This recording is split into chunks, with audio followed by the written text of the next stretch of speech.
Comment fêter la 200e édition de Blow Up? Eh bien, pourquoi pas en proposant un sujet sur la fête au cinéma.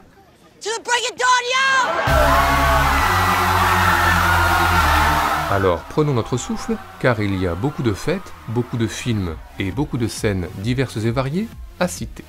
Et commençons justement par les fêtes d'anniversaire, très présentes au cinéma. Que ces fêtes soient fastueuses comme dans Marie-Antoinette de Sofia Coppola, ou qu'elles soient à taille plus humaine et même très humaine dans 16 Candles de John Hughes. Des anniversaires avec toujours des gâteaux et des bougies, comme dans Le Sœur de sang de Brian De Palma, et puis bien sûr des cadeaux, et donc Catherine Fro dans Un air de famille. Encore une laisse? Eh non, c'est un collier, chérie.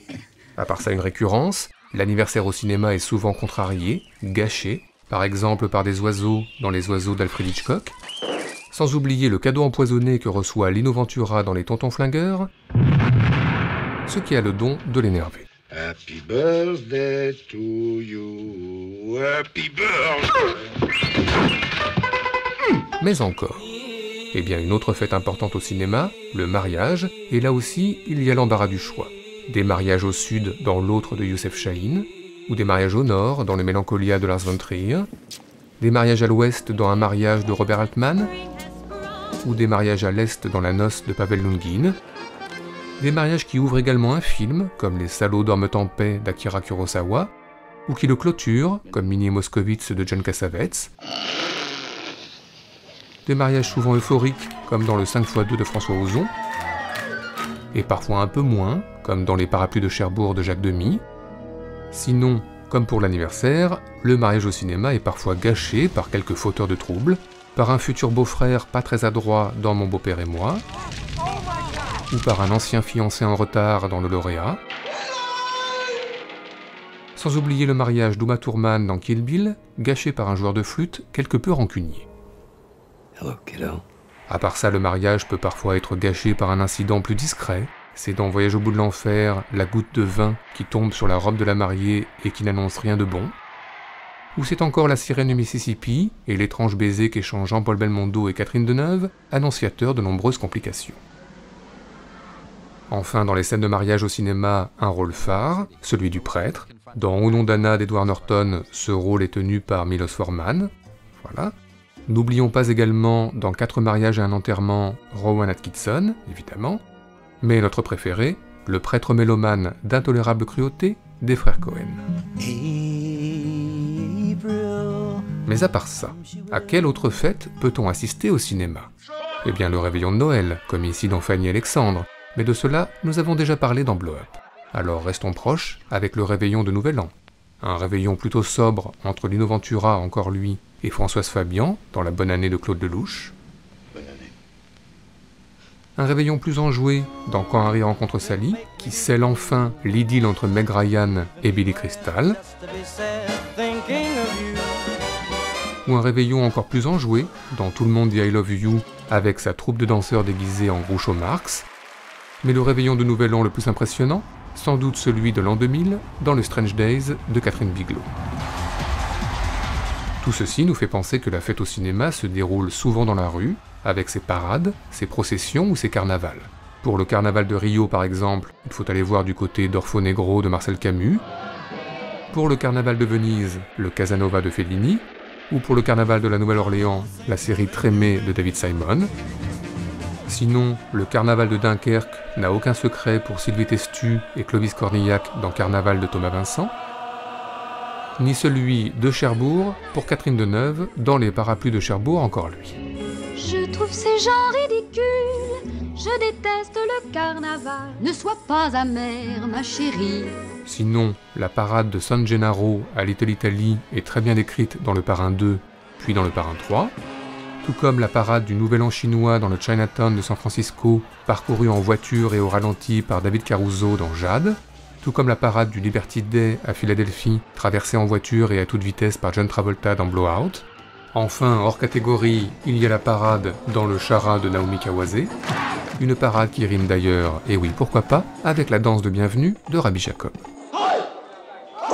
À part ça, qui dit fête au cinéma, dit également boîte de nuit. Des boîtes de nuit dans lesquelles on entre complètement saoul dans Playtime, ou dans lesquelles on entre en travesti dans tenue de soirée, des boîtes de nuit où l'on danse, bien sûr, hier dans l'Aurore de Murnau, comme aujourd'hui dans le Black Swan de Darren Aronofsky, mais des boîtes de nuit où l'on risque aussi sa vie, comme Linda Hamilton dans Terminator pourchassée par un Arnold Schwarzenegger peu sympathique. Du coup souvent en boîte de nuit éclatent des fusillades, comme dans le Collatéral de Michael Mann ou dans le Scarface version Brian De Palma. Et du coup encore, intervention de la police, qu'elle soit 100% humaine dans La Nuit nous appartient, ou 50% humaine et 50% machine dans Robocop. Mais heureusement, les boîtes de nuit sont également au cinéma des lieux de drague, par exemple dans le Saint-Laurent de Bonello, ou plus explicite encore dans le Two Lovers de James Gray, et plus si affinité dans le Basic Instinct de Paul Verhoeven, et encore plus si affinité dans les soirées Short Bus dans Short Bus. Du coup, les boîtes de nuit sont parfois le théâtre de savoureux concours, notamment celui-ci dans Pepi, Lucci et Bom, le premier film de Pedro Almodóvar.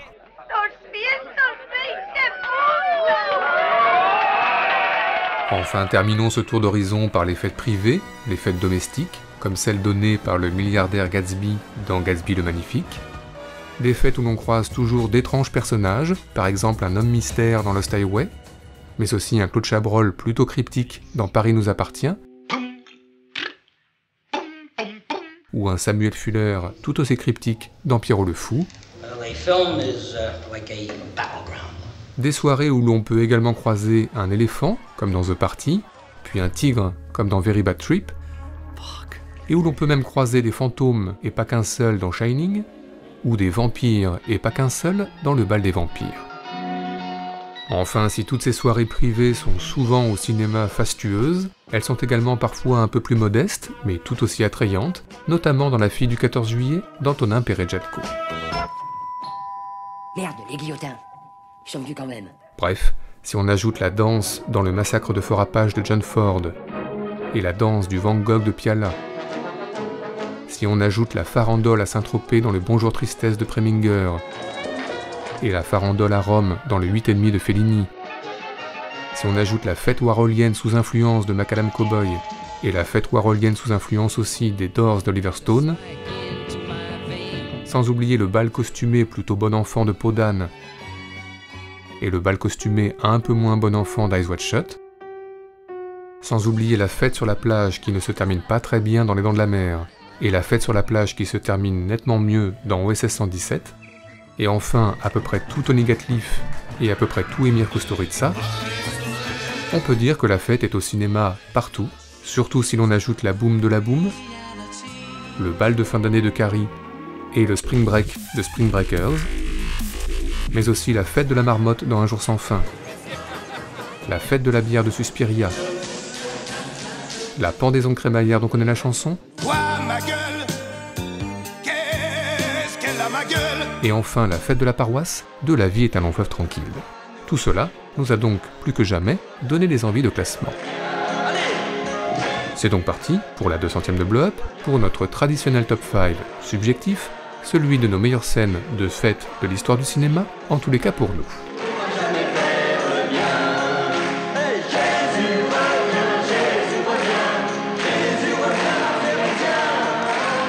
Notre numéro 5, commençons par un peu de valse. Il y en a de célèbres dans l'histoire du cinéma, à commencer par celle-ci dans Sissi Impératrice, ou celle-ci bien sûr dans Le Guépard, avec Claudia Cardinal et Burt Lancaster, sous les yeux d'Alain Delon. Nous avons également une tendresse particulière pour la valse de Marlon Brando et sa fille au début du Parrain. Mais notre valse préférée se trouve au début de La Porte du Paradis de Michael Cimino, la fête de fin de diplôme de Harvard, et Chris Christopherson qui s'apprête à tomber amoureux au rythme du Beau Danube bleu de Strauss. Are you alone?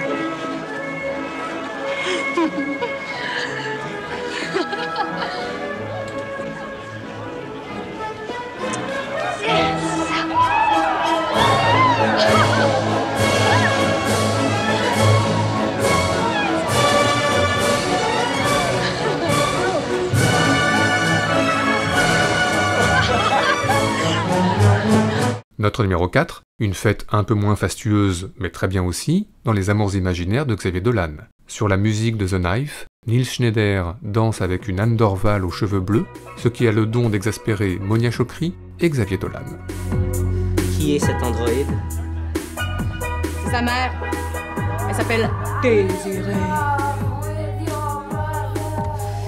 Il me l'a présenté il y a 2 secondes. Elle m'a dit que j'avais l'air d'une femme au foyer des années 50. Il veut bien parler avec son look de spire du Capitaine Spock. Au moins, j'ai pas l'air d'une pétasse assoiffée d'un Manhattan désuet. Oui, mais ta robe est légèrement anachronique. Pardon? C'est vintage, je te ferai remarquer. Je sais, mais c'est pas parce que c'est vintage que c'est beau.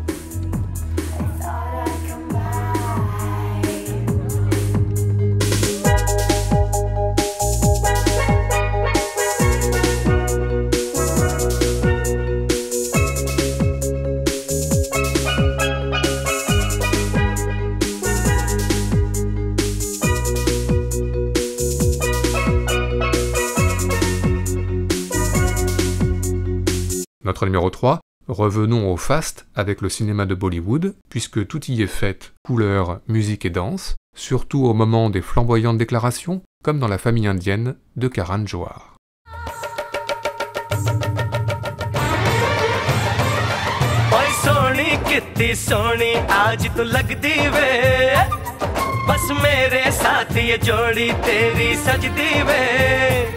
रूप ऐसा सुहाना तेरा चांद भी है दीवाना तेरा जाने चाहो झूठी तेरी गल्ला हम ना माने क्यों तारीफें करता है तू हम तो सब कुछ जाने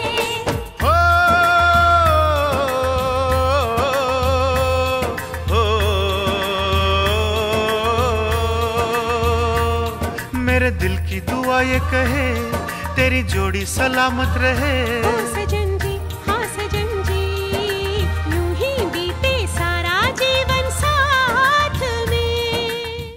Notre numéro 2, pas facile de passer après Bollywood, alors changeons complètement de registre avec le Blue Velvet de David Lynch et la fête plutôt glauque à laquelle assiste forcé Kyle MacLachlan. Enfin, une fête glauque, avec Dean Stockwell reprenant en playback Roy Orbison, pas si sûr. A candy-colored clown they call the Sandman tiptoes to my room every night just to sprinkle stardust and to whisper, go to sleep, everything is all right. I close my eyes, then I drift away into the magic night.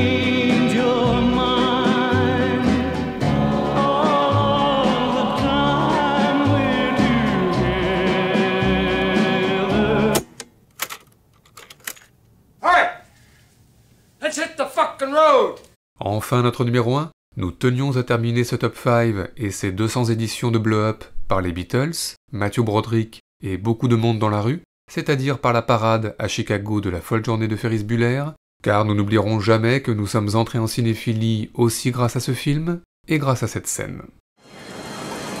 What do you think Ferris is gonna do? It's gonna be a fry cook on Venus. Well, shake it up, baby, now.